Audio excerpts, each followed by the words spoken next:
টেলিসিনের এই ওয়াটারপ্রুফ কেসটা কেমন কাজ করে চলুন প্রথমেই আনবক্সিং করে আসি। Let's go to unboxing.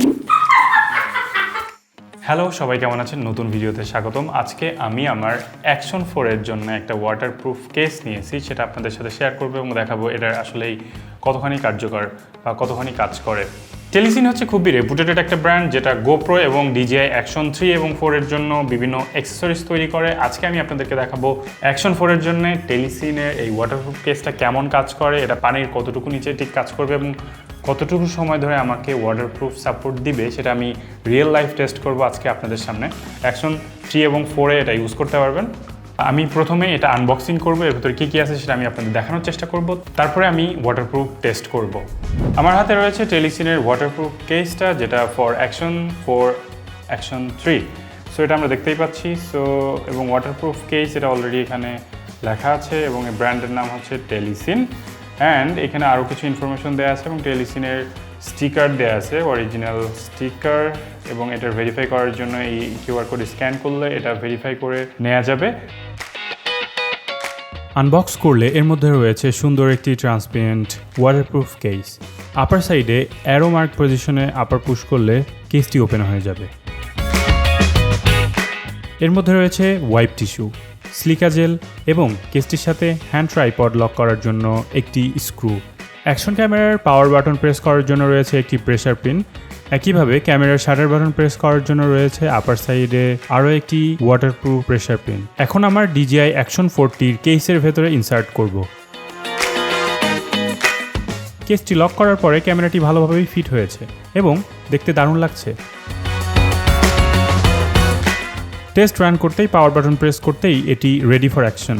So বাটনটা ঠিকঠাক কাজ করছে এটা বোঝা গেল। এখন আমার অফিসিয়াল DJI অ্যাকশন 4 এর এক্সটেনশন রডটি কানেক্ট করতে ট্রাই করব। হ্যাঁ, এটি ভালো মতোই লক হয়েছে। এখন আমার ক্যামেরাটি আন্ডার ওয়াটার শ্যুট করার জন্য রেডি।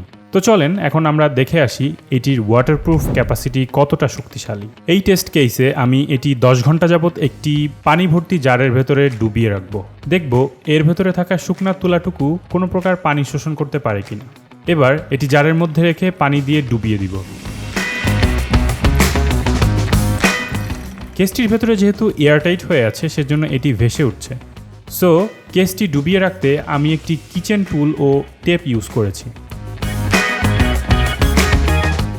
এখন বাজে রাত 9টা। 10 ঘন্টা পরে মানে আগামীকাল সকাল 7টার পরে এটি আমি তুলব।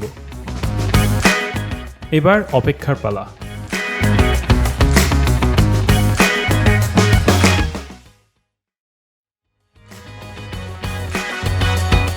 হ্যাঁ, এখন বাজে সকাল 7টা আর আমি এখন এটি পানি থেকে উঠাবো আর দেখব এর ভেতরে থাকা তুলোতে কোনো প্রকার পানি অ্যাবজর্ব করছে কিনা।